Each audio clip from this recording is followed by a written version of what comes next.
Imagine a drug that was as addictive as cocaine, as ecstasy, as heroin, alcohol, and alcohol. Now imagine if this drug was easily distributed to men, women, even children on a regular basis. Now imagine that drug is free.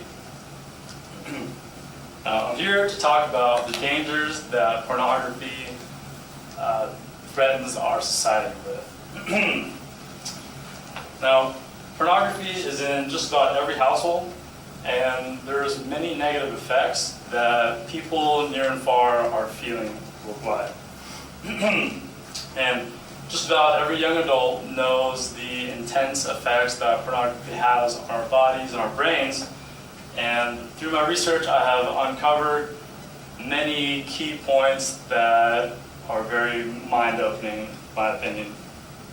So I've broken down my speech into three main categories: the dangers that pornography presents to society, the underlying causes of pornography, as well as a way to work toward a solution.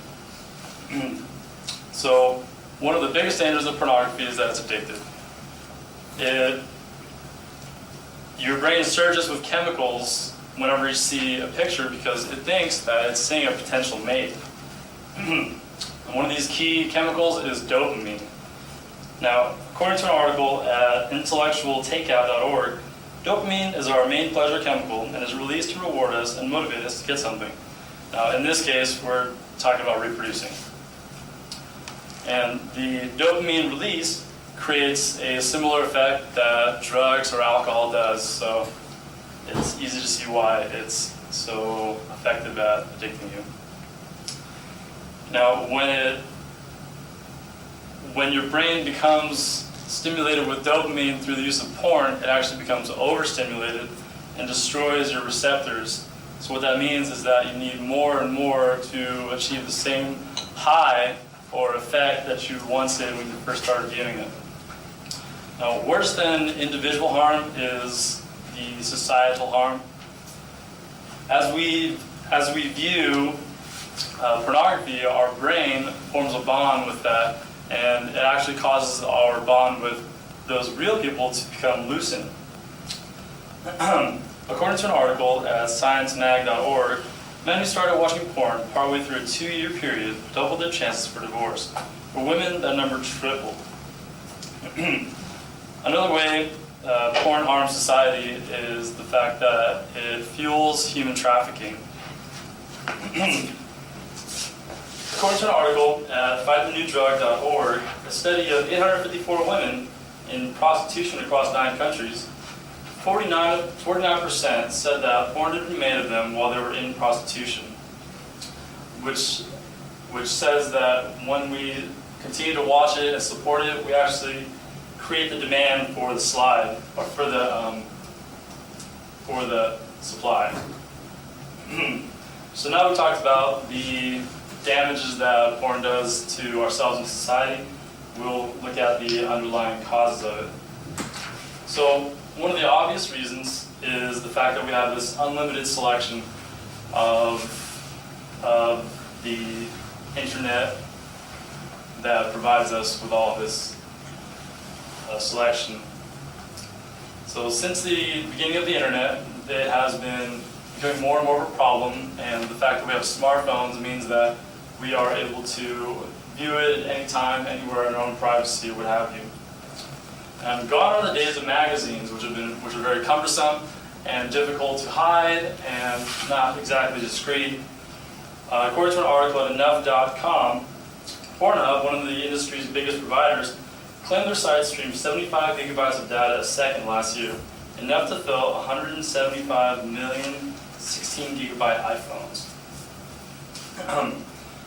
So with the ability to binge just about anywhere, it opens the door for new addicts, and it allows recovering addicts to relapse.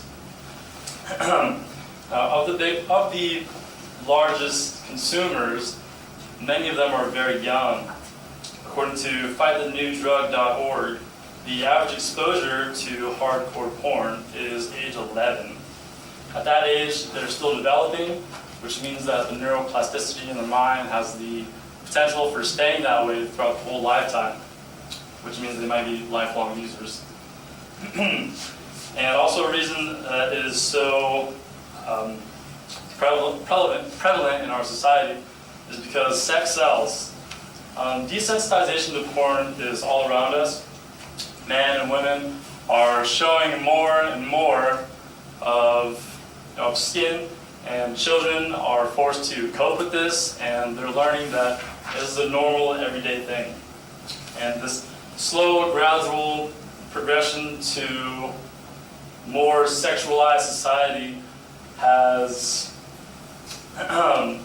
stopped the incentive of parents to educate their children of the dangers of viewing of this material. They just expect that society will do it. Now we've talked about how pornography has become the way it has. We'll look at how we can possibly look at fixing the epidemic. So the first step is recognizing that there is a problem. Users are very secretive, of course, and according to an article at medicaldaily.com, the brain of a user is very comparable to the brain of a drug addict or an alcoholic. Porn can develop into serious need that, if not addressed, can take over entire lives. Smartphones have become our drug dealers. And so by putting away your smartphone or limiting your time to it, you can successfully stop that craving or stop when you know it's going to start. Another way to possibly help society is by including the education of the effects of porn in classrooms when they're going through their sexual education. Now, many claim it's normal, but that's just because there's so many people out there using it, and to them, by saying that more than just themselves are going through it, it helps them to feel less alone. But the normalization of objectification of people should never become normal, and this leads to physical abuse as well as emotional abuse, and it is our moral obligation to help others and not to shame them. So now that we've gone over what porn does to society, how it got to be so relevant today, as well as possible solutions, I hope that you now understand, maybe more than you did, the effects that pornography has on our lives and the lives of those around us who care about us. Thanks.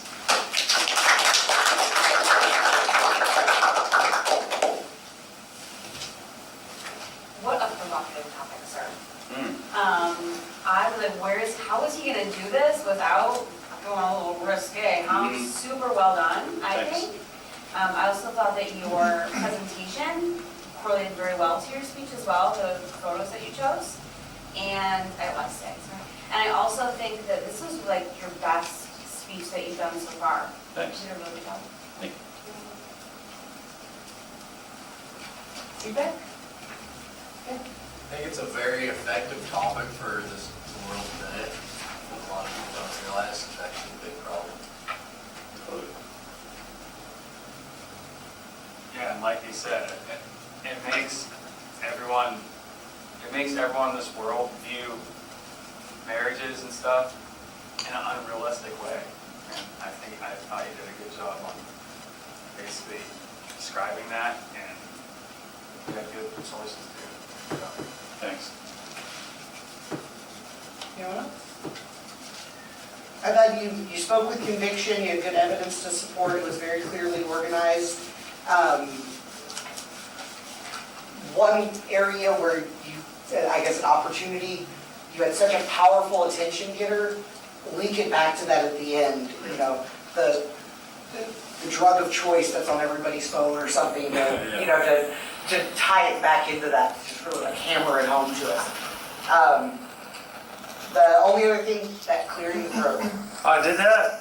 Oh, man. probably don't even realize it's happening, but it's just one of those like nervous things. I guess so.